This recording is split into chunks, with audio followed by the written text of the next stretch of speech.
You're listening to The Frankie Files, FrankieFilesPodcast.com. Stephen Mather is a London-based organizational psychologist by trade. He's a father, husband, and podcaster by night.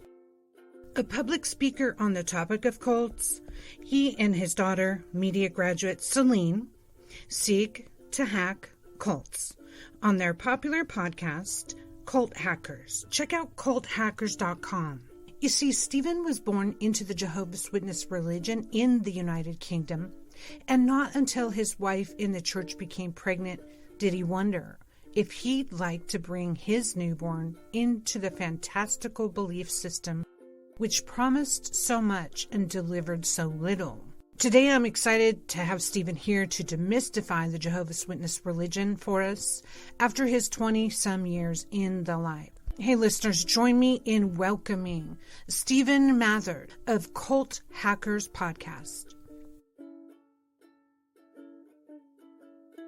Welcome to the show, Stephen. Thank you very much. It's an absolute pleasure to be here. Vice versa. Great to have you. Well, your podcast has been around a while. How long have you guys been there? Just over 2 years now. We changed our name last year.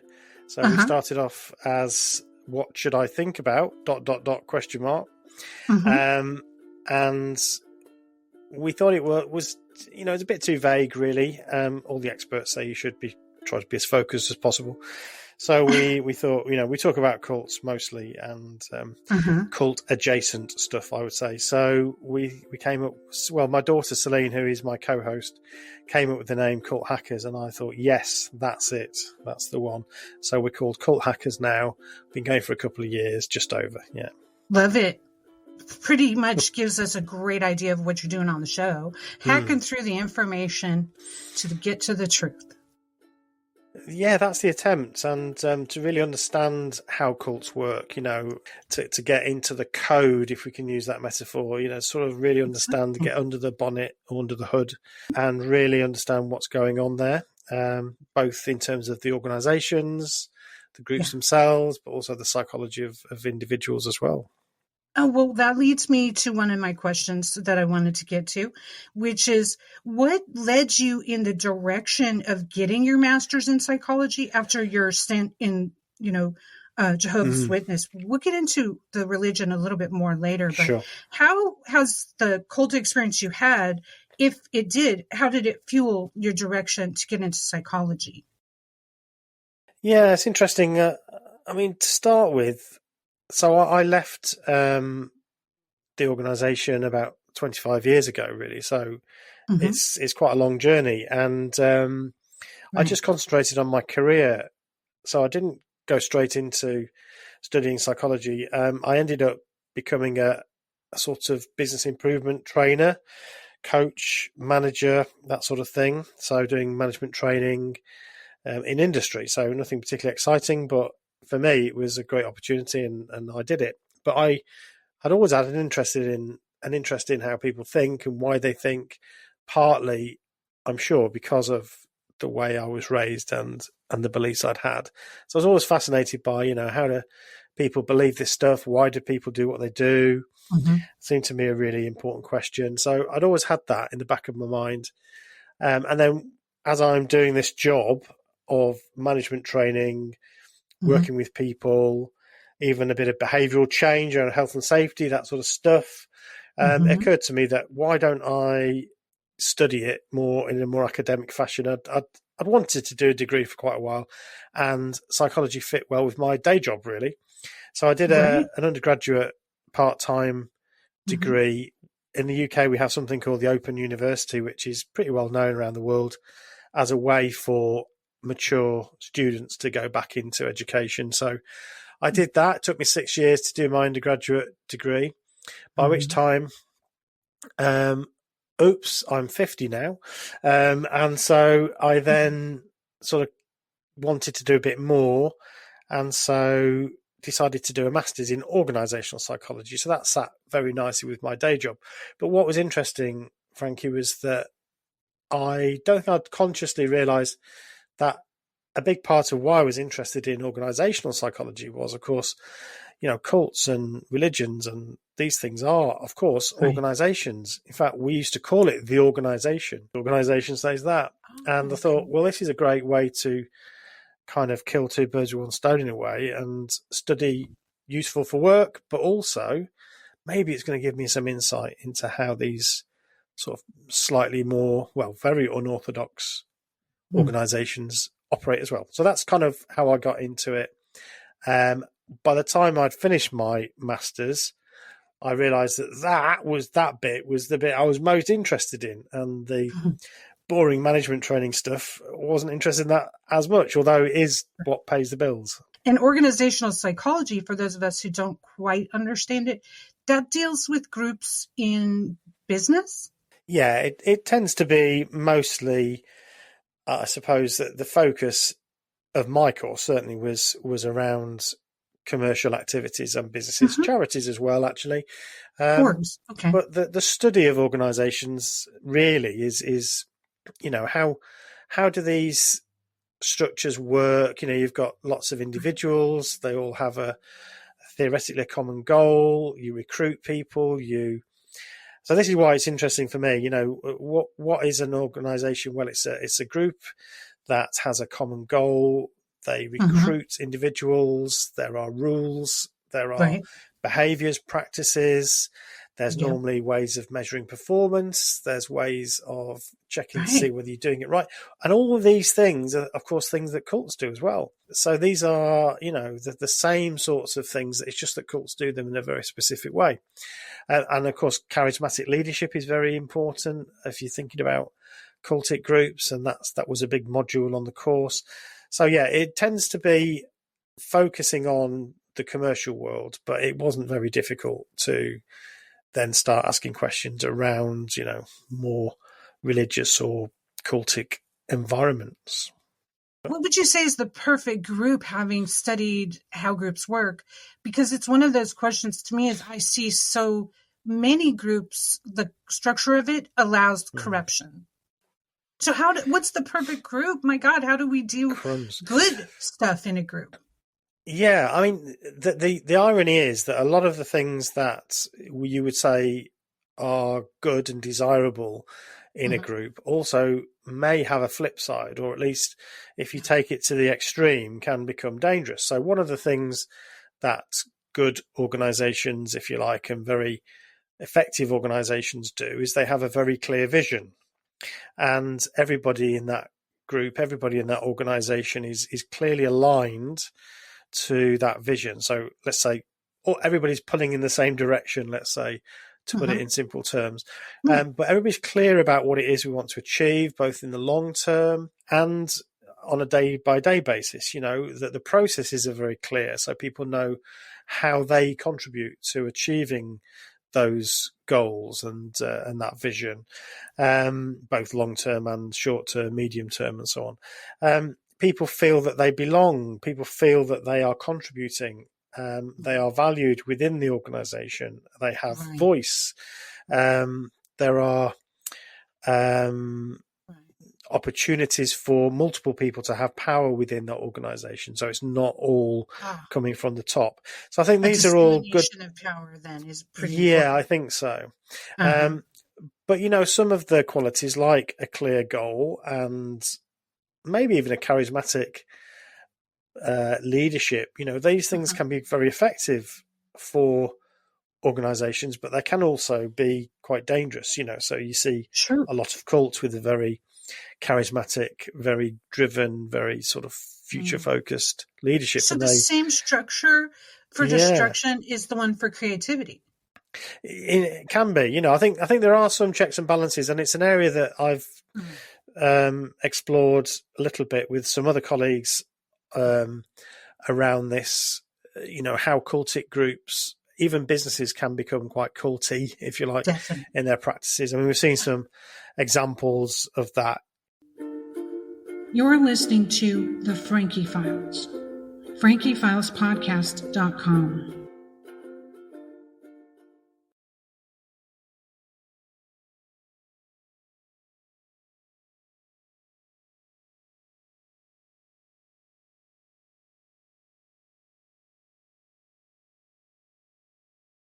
I was thinking of some big news items like Theranos, for instance. Oh, yeah. Elizabeth Holmes, very charismatic leader, very clear vision, sort of led people off a cliff. WeWork is another example of businesses that have very cultic practices within them that lead people to ruin eventually. So yeah, there are some risks associated, even with the good stuff, if you like. But Yeah. so it's a complex Right. picture. But I interesting. have heard I watched the documentary on WeWork, Mm. and that was quite a scam. From cults, what actually is it that makes something a cult? And it's easy, I think. We've got into a situation now where any organisation we don't like, and particularly in politics, we kind of point the finger and say, "Oh, that's a cult," and then the fingers are pointed back at us to say, "Oh no, you're in a cult," So it's become just a general term of abuse, really. I agree. And so I'm careful not to just paint everything with the cult brush that I don't like or that I think. We'd sometimes talk about cultic behaviours or organisations that show cultic tendencies, let's say. Right. These are slightly weaselly ways of describing it, I suppose, but it just means that it's not quite as black and white, maybe. But don't get me wrong. There are some groups that I am more than happy to call cults. Right. I'm sure we'll get on to some of those. No hesitation at some point. Yeah, absolutely. But I can appreciate what you're saying here now. Recently, I've been looking more at the fact that churches are businesses.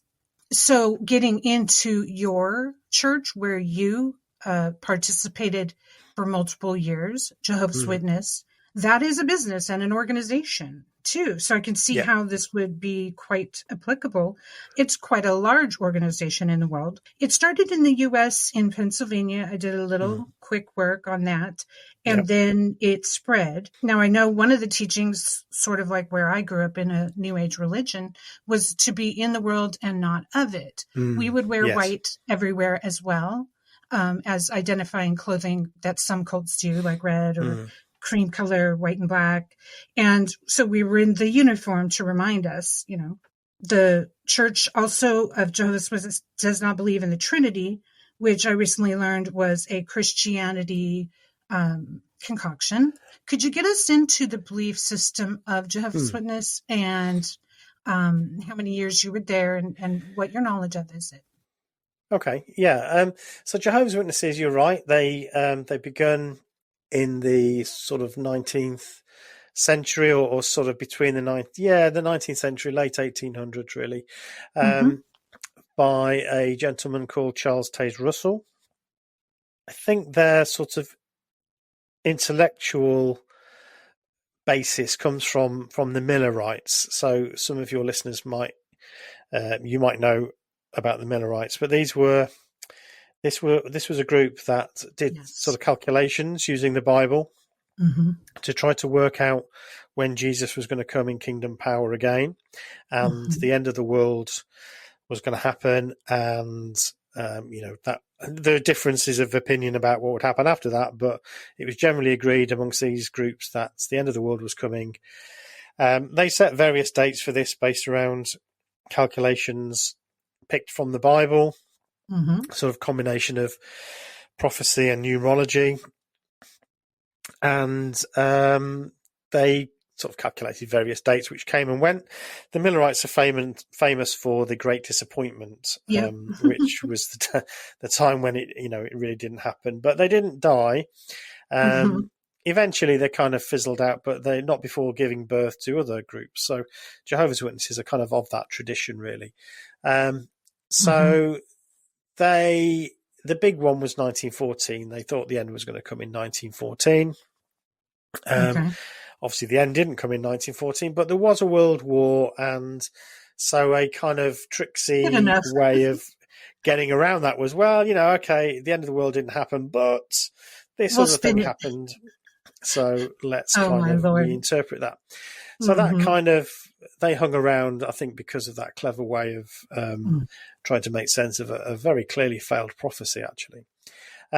So yeah, that's the roots of it. Around 1940s, 1950s, the organisation takes a bit of a new turn with a new president called Rutherford, and he is the one who really coins the name Jehovah's Witnesses.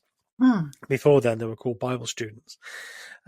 He's a very different character to Russell. He seems, from what most people say about him, he was a pretty unpleasant fellow, and but very good at politicking, and managed to get himself in the position to lead this organisation. And so that's kind of how they started. So they see themselves as really a re-emergence of first century Christianity in the 20th century and now the 21st century, really.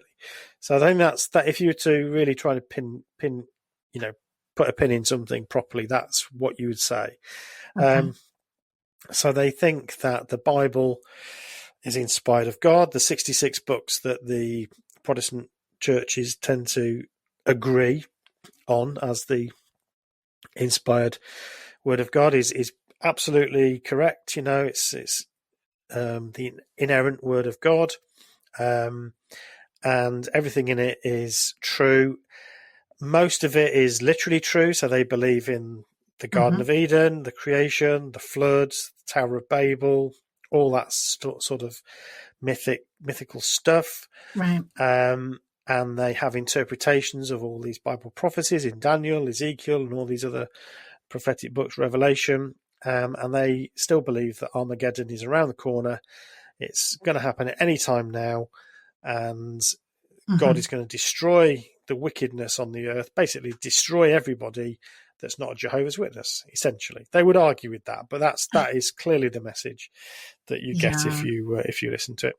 So that's why Jehovah's Witnesses go around from door to door or have carts where they try to attract people to talk to them. And they have Bible studies and try to recruit, is because they think that, it's a life-saving work to try and bring people in to become a Jehovah's Witness before the end comes. And then after Armageddon, when God's destroyed everybody and all the billions of people are dead, then you get to enjoy a paradise earth with living forever in paradise on earth with animals that don't attack each other or you. So you get to play with tigers and pandas and all that sort of lovely stuff. Magical thinking. Yeah, it's lovely, absolutely. So yeah, it's a very and also then sometime not far into the future, we have a general resurrection when all the dead people that have ever died come back to life on the earth. And you get to meet all these people in history that have ever been. I mean, this is the doctrine. This is, is absolutely taught. It is what Jehovah's Witnesses believe, or are supposed to believe. I think most people will have doubts, wouldn't they, about these things? But now, we'll get into your timeline because I I really can't wait to get into this. But this is amazing. This is as outlandish as the New Age religions to me. Yeah, absolutely. There's a spaceship above. When the end comes, the 144,000 we don't have them all here, but you are the chosen, and you'll be beamed up. Everyone else will be destroyed. In fact, they would say the California shelf will fall into the ocean and we'll be beamed up. So is that what your group would say? Oh, that's really interesting. Morning or something. Another word too. Stupid, random, made up, science fiction. But yes, I find I love hearing the mythology and the belief systems of each religion and cult because it often is so similar. They're variations on a theme. Go ahead. Yeah, you mentioned 144,000, so that there's a specific doctrine around that. So the 144,000 are the faithful witnesses who are going to go to heaven. So for Jehovah's Witnesses, most people are going to live on the earth in paradise and live forever on the earth as humans. So not aging, just staying at around the 20s, basically. And living the millennia as a 20-odd-year-old, noodling around on a paradise Earth. That is the hope. But there's this 144,000 that obviously is a number in the Bible, and which is obviously where your ex guys got it from. But here it's these are the leaders that are going to go from the earth and basically be kings and priests in heaven. That's right. I was a priest. Right. Yeah. Yeah. Yeah. And were you clergy at one point, I think? Well, Jehovah's Witnesses don't really call it clergy, so they don't really have a clergy class as such. Although, again, that's debatable if you think about what a clergy means. I never made the dizzy heights of elder. So elder is kind of the leadership in the congregation. So I never became an elder. I was what's called a ministerial servant, which is, I guess, the closest thing is like a deacon, I suppose, in some respects. The person that does all the legwork, really. The ministerial servants do all the boring jobs. But I should say it's only open to men. Yeah, well, of course, yeah. But it's only open to men. So unless you are a man, you can't do any of these things. You can't speak at the platform. You can't lead any of the activities. You can't even handle the microphone. You're listening to The Frankie Files. FrankieFilesPodcast.com. Many years ago, I began watching documentaries actually about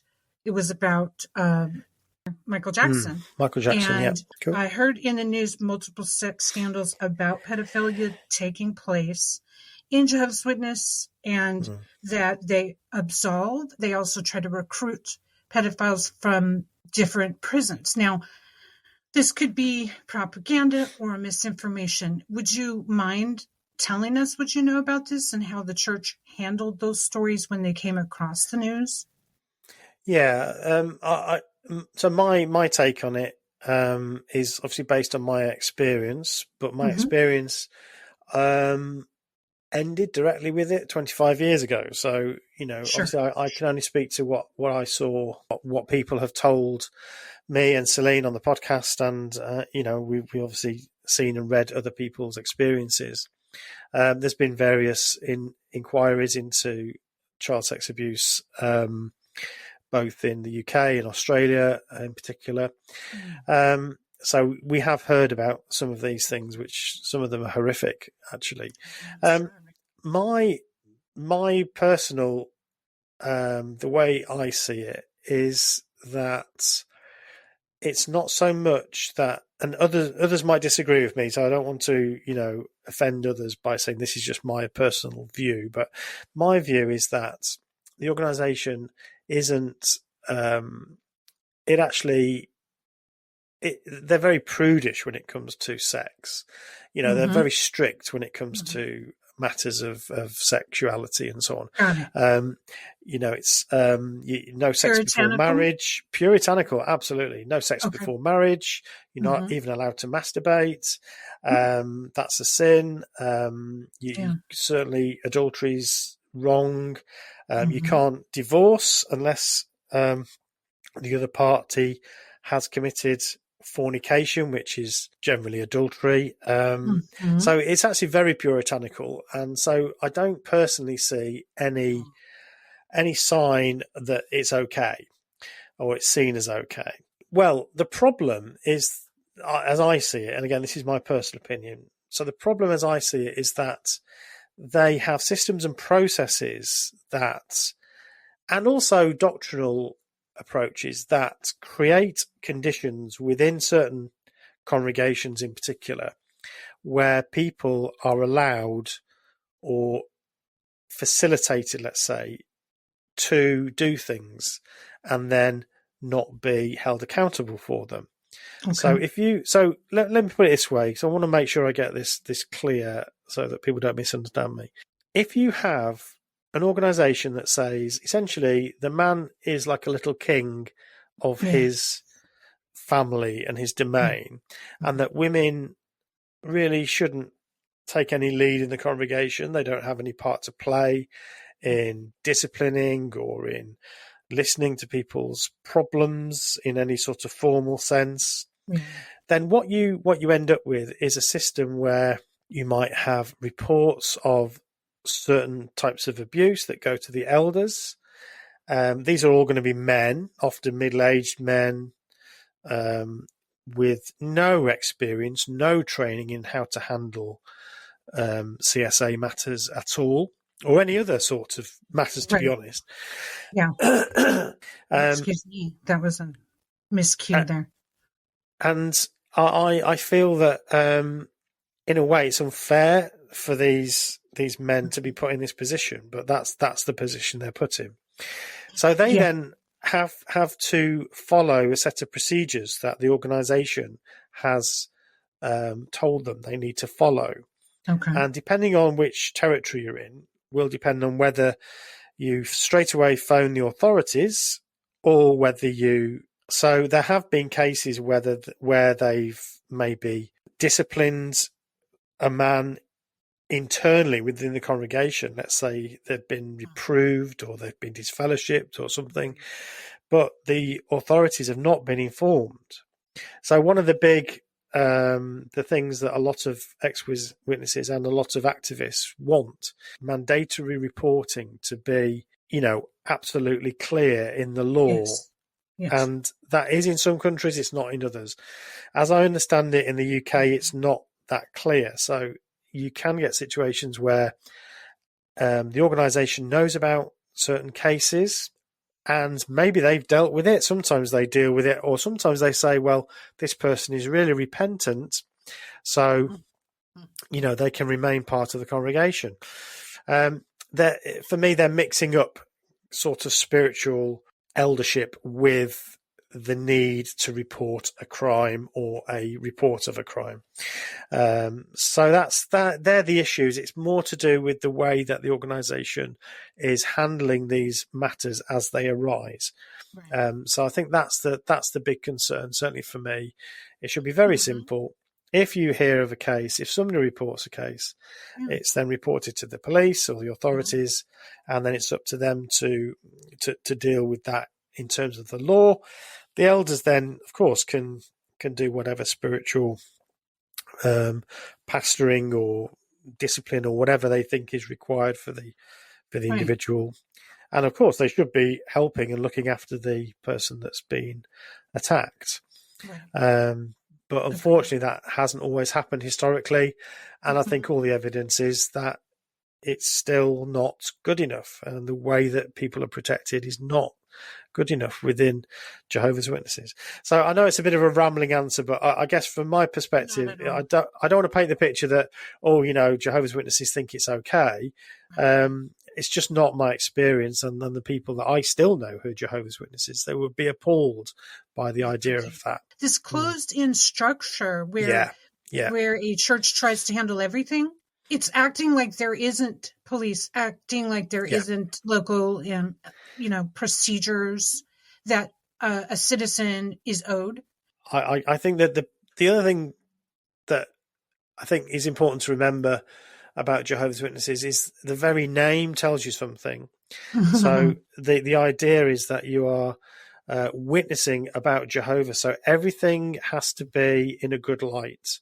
The idea that you would do anything that would put Jehovah's name in a bad light is anathema to Jehovah's Witnesses. So there is a real instinct to not get it out into the public, to not let people know about it. And that's, again, we've seen it in other organisations, haven't we, Frankie? That the Catholic Church did this, trying to cover things up, trying to move people along without it getting out. And that's part of the psychology around this group is, just don't let the world know about this because it reflects badly upon our God. So that's quite dangerous, really, I think. And that's what's happening. Excellent in my view. Sorry, you mentioned about recruiting or going into prisons or actively recruiting paedophiles. What I would say about that is Jehovah's Witnesses have always gone into prisons to try to do their witnessing work. So they will they call it territory. It's just like these are people that we wouldn't normally be able to contact. So they will go into prisons and other places to do their witnessing work. And I think, at times they find people willing to listen. I mean, they haven't got much else to do. Captive audience. Exactly, quite literally. Excellent. Yeah. You're listening to The Frankie Files. FrankieFilesPodcast.com. So, I'm sure that some of those inmates are guilty of crimes, sexual crimes like that, and other types of assault and so on. So, yes, I'm sure that happens. And then, of course, you've got the question, how is that managed then if that person comes out? Yeah. And again, are the processes and systems robust enough to handle that? And I don't know. If you go and you live in a cult, let's say you're a pedophile, you get recruited, maybe they did or didn't disclose it. But then the person is supposed to report wherever they live to a certain amount of miles around them. And they wouldn't have to do that if they live in a compound. Yeah, so I suppose the only compounds are the headquarters in various different countries. And these are places where traditionally they do the printing of the magazines. I guess that's still the case. Watchtower used to be the Awake, also general publications, other books and tracts and all that sort of stuff, which was the main way that the faith was disseminated. I think these days there's a lot more emphasis on IT stuff and filming, so they have the broadcasts and so on. So that's where you get compound. I mean, these are not necessarily gated. People can leave them. So for most witnesses, their experience is living in the community in a house, just like everybody else. So you could live next door to a Jehovah's Witness, but that being no part of the world bit is still very much in force. So you're living in the world, but not being part of it. Very much rings a bell. We have to follow our regimen, our rituals, and our rules. Okay. Yeah. And you wouldn't really have friends in the world, so you're very much discouraged. So you might say hello to your neighbour when you see them, but you wouldn't generally have much more to do with them. You probably wouldn't go for dinner with them or drinks. Drink. No, you wouldn't do that sort of thing. No so this is all a way to keep you separate. So although you are in the community, in a way, you're really not interacting with it in any sort of meaningful sense. I'm very familiar with that. Right. That's exactly what happened with us. Yeah. Same thing. Sure. Lived nearby, but pretty much your whole life is there. You go home to change, etc. Yeah. Okay, well, let's get into your timeline. I'm always fascinated to hear about each survivor's details. And when did you go? I know you have a family, so that had to happen at some point. Walk us through. Okay, it's a long story. Have you got time? Yes, we have so much time. You're our first Jehovah's Witness guest on this show, and I'm putting a lot of burden on you. I want to know. Yeah, I feel it. I feel the weight of it. Shake it off, my friend. You can handle it. Okay. I can do it. So my story, I was a third generation Jehovah's Witness. So my parents and my grandparents were witnesses. I don't think I've ever spoken to a third generation. Yeah. Thank you. So very much steeped in it. So I never had a choice. You don't get to choose, do you? You just they don't ask you in the delivery room? Would you like to be a Jehovah's Witness? No, and as you're, toddling, they shove a Bible storybook in your hand, produced by the society, the organisation, and there begins your, education as a Jehovah's Witness. So it's always the organisation. In fact, the Bible talks about inculcating the word of God into children, and that is very much the mission that parents have. So you're going to meetings, you're having family Bible studies, you're learning how to behave, what to do, what to think, how to think, what you believe, and all of that is very much pumped into you, indoctrinated. So that was my life growing up. I did go to state school. Jehovah's Witnesses don't have their own schools. Okay. So you still go to state school, or there are increasing numbers that do homeschooling, but I went to a state school.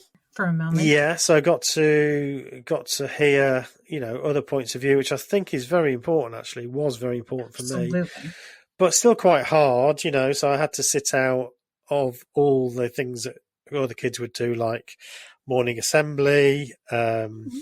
Again, because we didn't celebrate Christmas and Christmas was seen as pagan and wrong, we couldn't do anything around Christmas. So no making Christmas decorations or sending cards or making anything. If people knew that Jehovah's Witness saw Christmas as pagan, I think they would be totally surprised.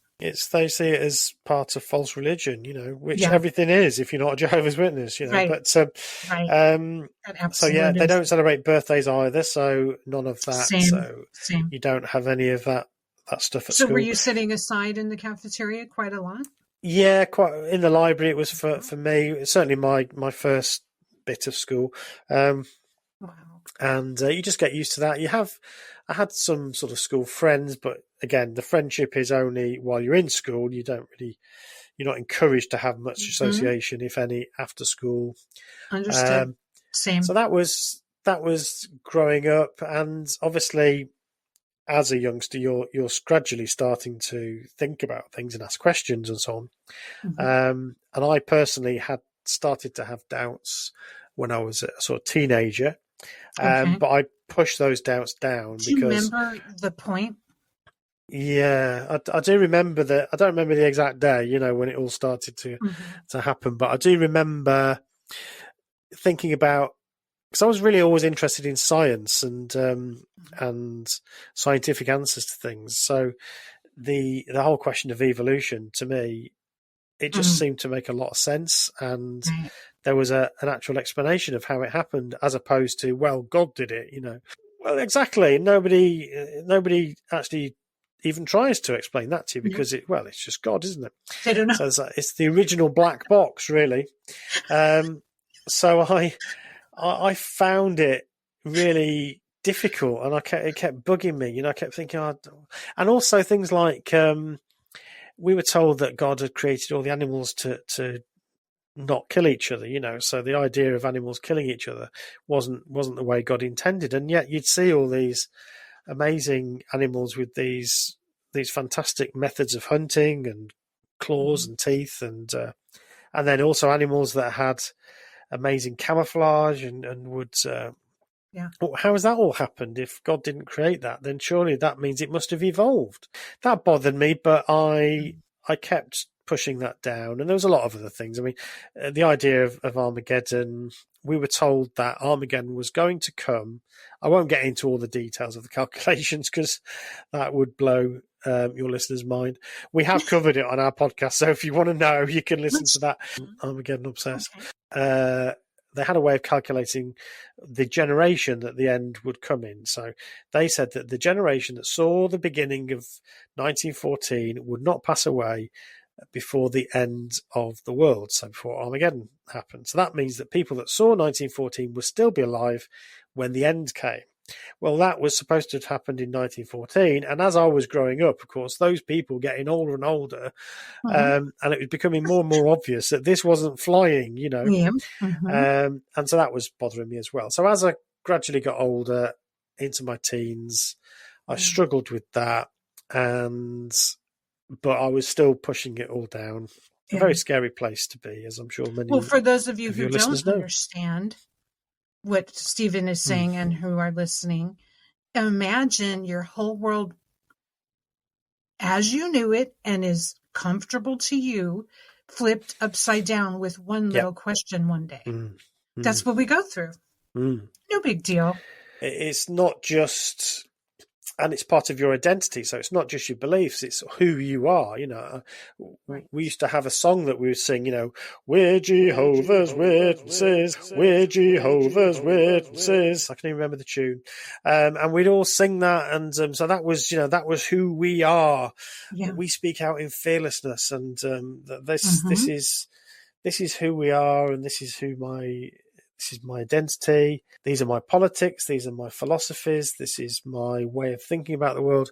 Yeah, it's just too daunting, really, to even imagine leaving it. In this puritanical society, having your doubts, and now you're becoming a man, and they have a path for you.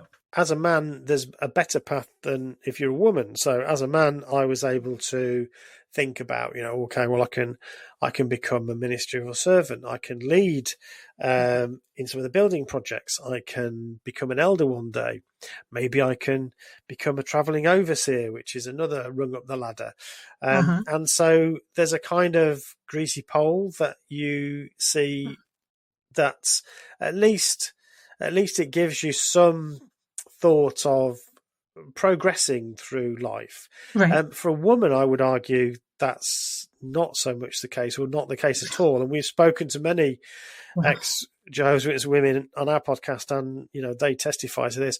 You don't have any of that, really. You can give birth, or even if you don't have children, but marry a good Jehovah's Witness man, preferably an elder, and then you can maybe bask in a little bit of that glory.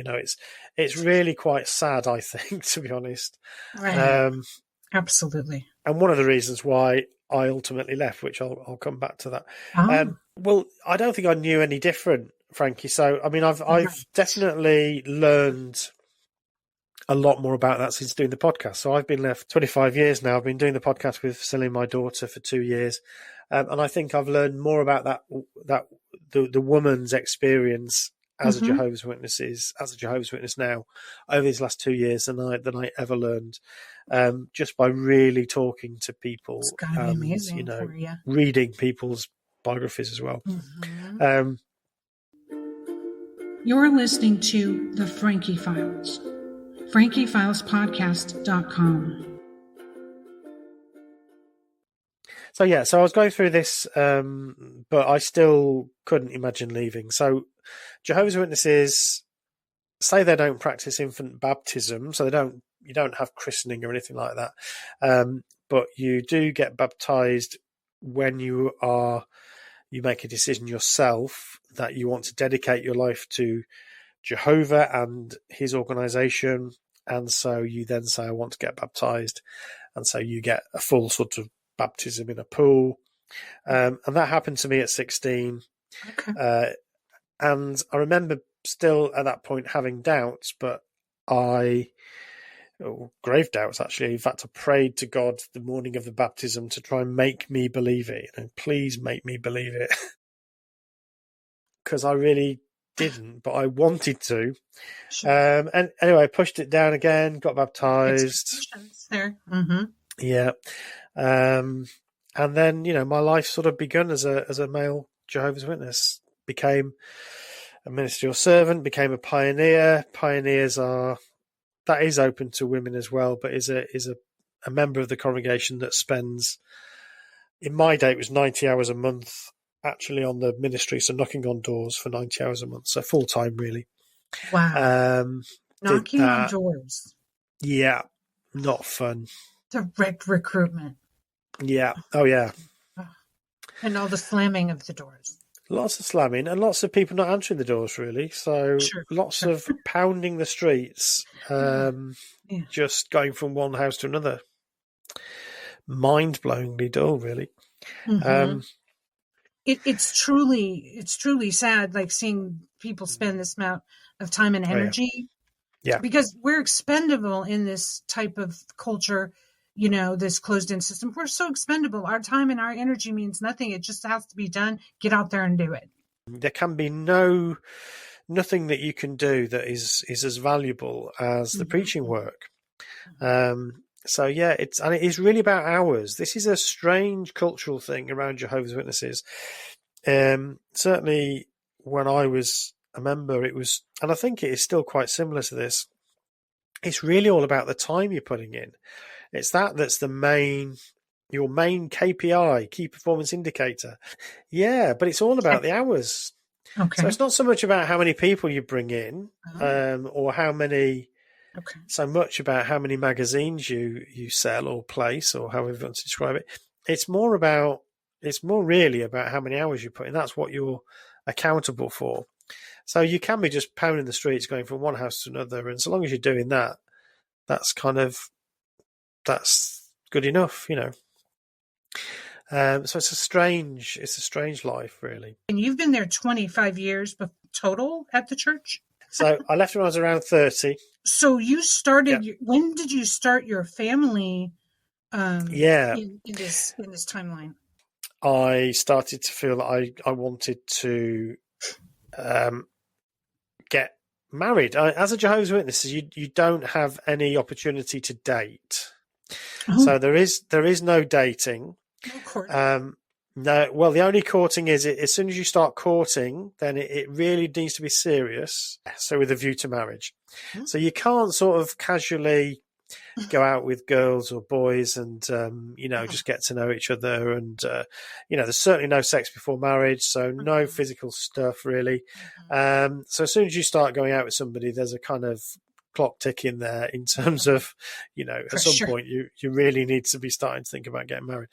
Okay. So, I happen to be heterosexual, so it wasn't a problem for me, but there is no allowance of any other types of sexuality in Jehovah's Witnesses. So if you happen to be gay, then, you're completely stuffed. What can you do other than either live a life of celibacy, leave, or get married to someone of the opposite sex, and it'd be a disaster, which unfortunately does happen. Sure. But for me, I really wanted to find a girlfriend, and I was ready to get married. So I, long story short, I met Sarah, who was destined to be Mrs. Cult Hacker. So we got together, and you don't court for very long as Jehovah's Witnesses. And so we went out with each other for a sort of year and a half and got married. And I was in my sort of mid-20s. She's a bit younger than me, so she was early 20s. And still Jehovah's Witnesses, got married at the Kingdom Hall. It was all done, properly as Jehovah's Witnesses see it. And we got married. And then within a few years, Celine came along, our baby. So so so I started a family. We started a family as Jehovah's Witnesses. I had a note off their website that says, we adhere to God's original standard of marriage as the union of one man and one woman, with sexual immorality being the only valid basis for divorce. Matthew 19:4-9. And it says, we're convinced that the wisdom found in the Bible helps families to succeed. All men are the head of their households, So as a man, I would be expected to be the head of the household, to be the leader. But of course, a good head would listen to his wife's opinion, and you'd think all of that, but it's not an equitable arrangement. The man is the one who ultimately makes the decisions. And I have to say that although I've never been shy about taking leadership roles, I found that actually to be quite a heavy burden. I much prefer the idea of working together as a partnership. Right. And so that was something that it's almost like a reverse. I mean, the catalyst really was Celine. So it was our daughter. So the first thing I worried about was when Sarah was carrying Celine. You may or may not know that Jehovah's Witnesses don't, under any circumstances, accept blood transfusions. So a blood transfusion is seen not even as from another Jehovah's Witness? No, not at all. Okay, no. go on. Not even your own blood stored. So you can't even do that. So Jehovah's Witnesses have a very strict interpretation of this rule that says you shouldn't, or you should abstain from blood, which was a sort of dietary restriction that was repeated in the New Testament, but Jehovah's Witnesses consider that to apply to a medical procedure as well. So my worry was that, Sarah obviously giving birth, there are sometimes complications. It's rare, but on occasions, Sure. Women need a blood transfusion, and there are cases where young Jehovah's Witness women have died, literally giving birth, and there's a baby there now that the dad has got to raise on their own, and that Because of the rules. And I couldn't imagine that. I was worried about that happening. You're listening to the Frankie Files. FrankieFilesPodcast.com. Jehovah's Witnesses call it which more correctly really call it the Hebrew Scriptures, I suppose, the Hebrew Bible. In that, there's a couple of places where God gives dietary restrictions, including after the flood, when apparently he lifts the restriction on eating animals. Although, you think that would be a bad time to start eating animals, given that you've only got a few of each kind that have managed to survive outside the ark. But no, that's a good time, God thinks, to lift the restriction of eating animals. But anyway, there is an exception which says you can't eat the blood. So you must kill an animal and bleed it, essentially, like, I suppose, like Jewish practice and like halal practice that the Muslims practice. And then you can eat meat, but you can't eat the blood. I think it's the Apostle Paul in Acts who then repeats what the restrictions are, and there is a bit of text that says to abstain from blood, and that's the scripture that is used. Of course, there wasn't any blood transfusions in those days. There were no medical procedures like that. And anyway, he was talking about restrictions that were to be carried over from the old Jewish law covenant, and which ones should Christians now follow. So it wasn't really about that. But anyway, that's what Jehovah's Witnesses say. And so that's something that obviously concerned you. Yeah, and that worried me a lot. Fortunately, no. Okay, it didn't. So we didn't have that, but that did bother me a lot. But the main thing, Frankie, was my daughter, holding my daughter in my arms as a baby, only a few hours old, thinking to myself, what do I tell her? What do I teach her? Because I felt my job as a dad, a big part of it, is to tell her the truth. Because she's going to ask questions, isn't she? You didn't have the heart to lie to her for a generation? I didn't want to lie to her. I didn't want to tell her stuff that, at least at this point, I wasn't sure was true.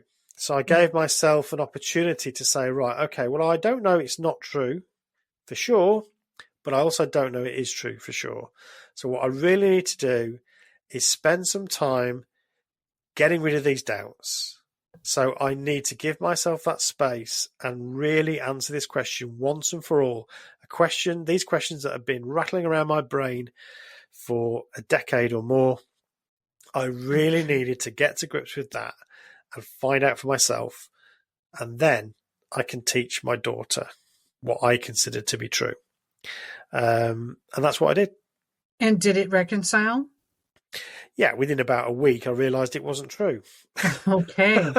Because it's ridiculous, and this is the thing that I guess, and sometimes the simple things are most profound, and if you happen to be a Jehovah's Witness listening to this podcast, then ask yourself that question. Is it really true?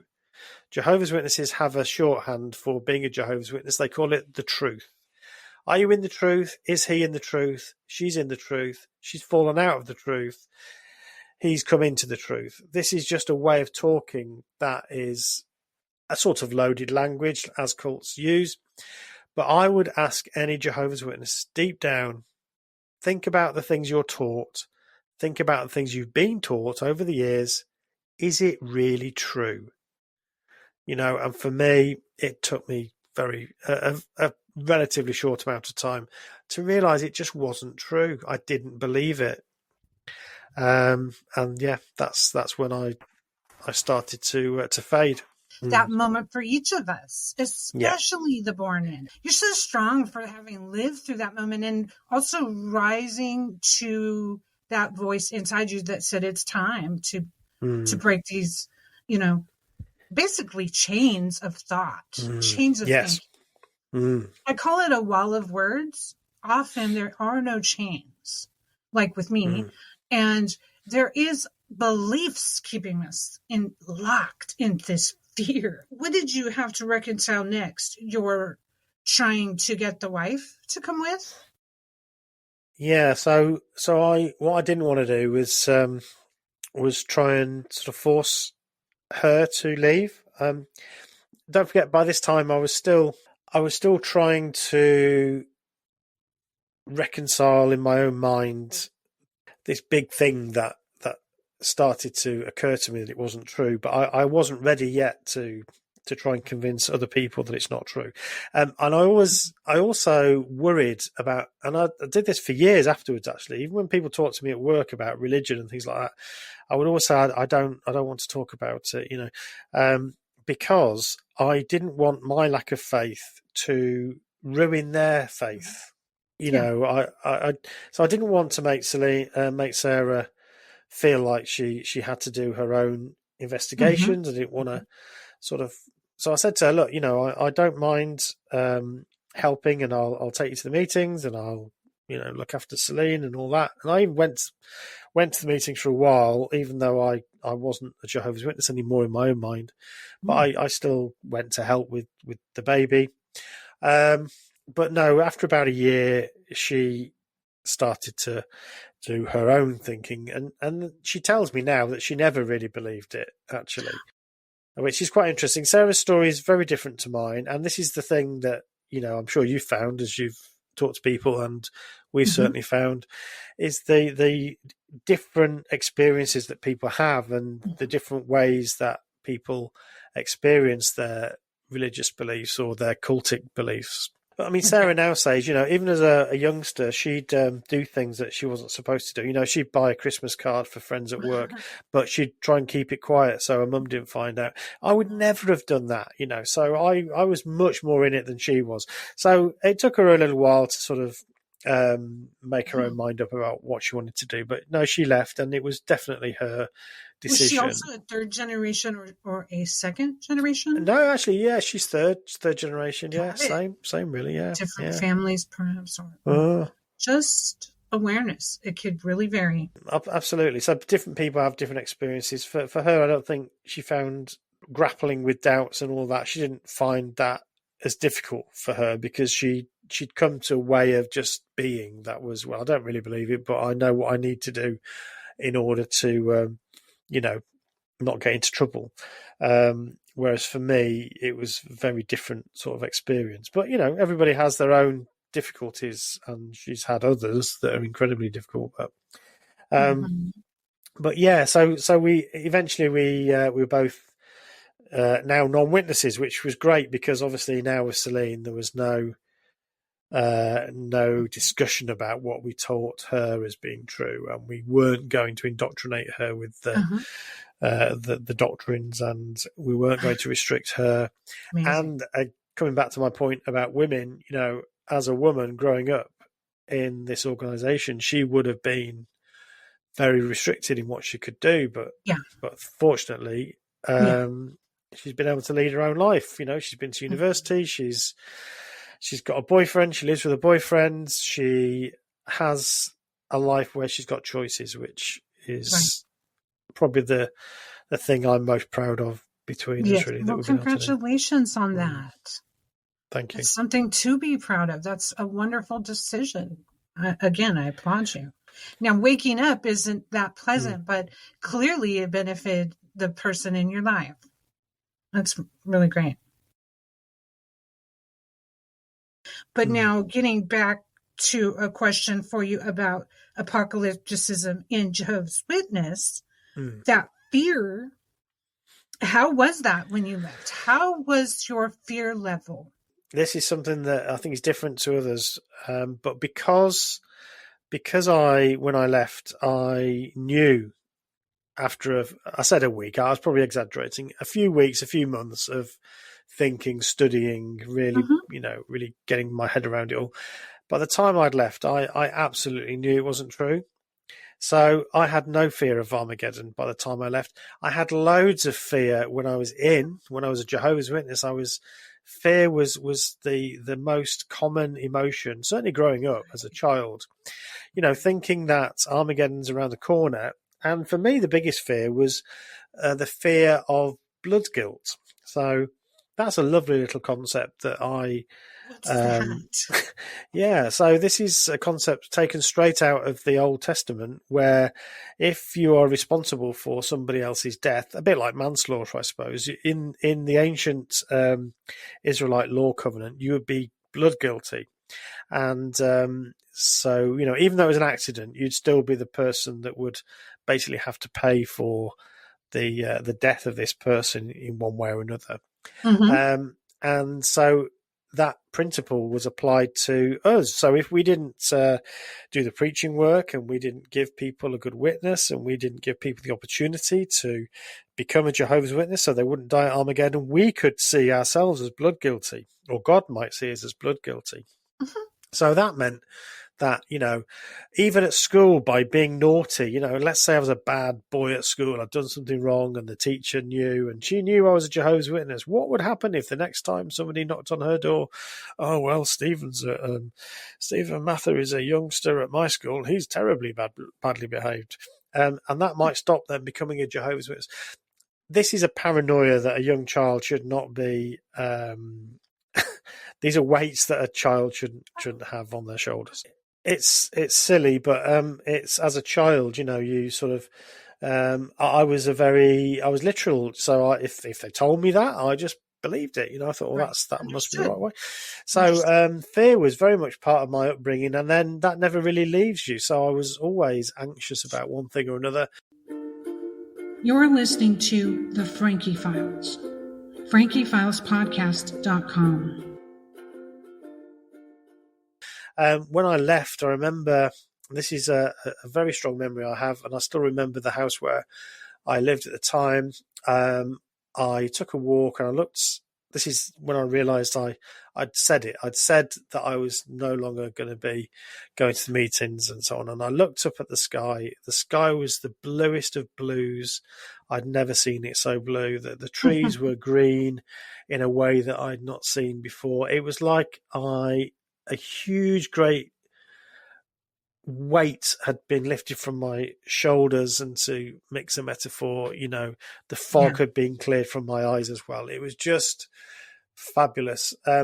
So no, I didn't experience that. I know some people do. I have a friend that talked about he had nightmares about Armageddon and all that, but I never did. I was just happy to be out, and I didn't believe it. It had always been there that my analysis of the truthfulness of these doctrines were obviously always there, but I was following the party line, and that part of me was responding to that logic. If I don't do this, then I'm going to die at Armageddon. I mean, and again, we talked about this on our podcast about the end of the world. There are other threats to the world that don't include God destroying everybody, and some of those are real. So I don't think it means we suddenly live in a cloud cuckoo land. There are political upheavals, and there are incredibly powerful weapons, and there's climate change, and there's things that could happen, but at least now, as I'm no longer a Jehovah's Witness, even though I'm a small voice like you and like everybody else, we can contribute to the conversation. Whereas a Jehovah's Witness, you can have nothing to do with politics. You can't vote. You can't have anything to do with the world. Yeah. So I know one thing that some people don't understand, which is that cult kids are extremely adaptable. We had to learn a whole nother belief system and thinking to get out and to survive and to function. So kudos it's like anything in life that is a horrible experience or a difficult experience. You take things from it and you use it, and I think we've done that. I Yes, tried to do that, but given the choice, clearly. would I prefer not to have that experience? Yeah, definitely. Hmm. Hey, I'm hey, gonna. Stephen, that's not a choice. I tried that. Yeah, yeah, There's no full reversal. The United States doesn't seem to care much about coercion, but I'm applauding the UK. The laws are starting to actually take notice about coercion in multiple areas, not just in churches. So these coercion laws, I'm wondering if you'd been following that. So there's been quite a bit of I'm just like really impressed that the United Kingdom is paying attention and trying to put something in place. Do you have anything on that, a statement on that for us? yeah. So my understanding of the coercive control legislation is that fairly recently, and by recently I mean within the last sort of 10 years, we've had legislation around or making coercive control an offence, but within relationships. So this covers coercive relationships where a man, not always the man, but obviously more often than not, is the man might coercively control their partner. Mhm. Um, and that could be, but it doesn't have to be physical. So it can be mental as well as physical coercion. So this is a very good thing. I think is a very progressive thing, but Yeah. it doesn't cover organisations. So it's currently, as it stands, as far as I understand it, and I'm not a lawyer or a legal expert, but as far as I understand it, it doesn't cover the sorts of bad Okay. behaviour in cults or religions that we're seeing and we're talking about here. However, it has created a framework of coercive control, and it is certainly something that I know various organisations who advocate for survivors of these groups, want to legislature to look at. So yeah, I think we're certainly not where we need to be, but the idea that coercive control, even without physical violence, is something that we want to stop within our communities. I think that's a good sign.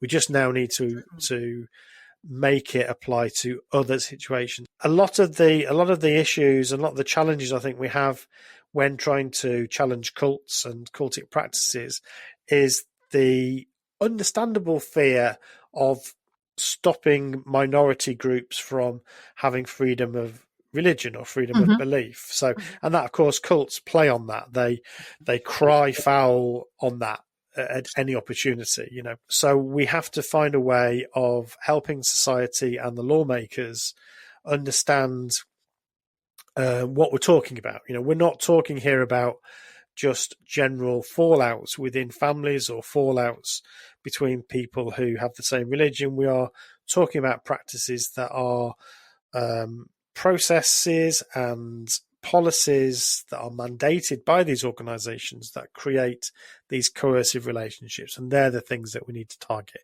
We have no problem with people believing whatever they want to believe, but individuals also have the right to leave these religious groups without fear of losing their entire social structure. And the problem currently is that the mandated nature of things like shunning and Yes. as a coercive tool. So, we have to think about how we're careful about what we're proposing. But yeah, these cults will always cry persecution. It's one of the So true. favorite things. So true. A slippery slope. And with freedom of religion in place in the United States, Yeah. this is what they use to continually say, well, we can't do anything about it. So there's something got to change. Something's got to change. I'm no expert in this area, but my view is we need to just need to keep on explaining over and over again that we are absolutely pro people's rights to believe. We're not. I don't want to stop Jehovah's Witnesses existing. Right. I don't want to stop any of these groups existing. It's some of the practices that are harmful and coercive. Yes. There needs to be some sort of downside to behaving that way. Right. So even in the first instance, it's taking their charitable status away from them.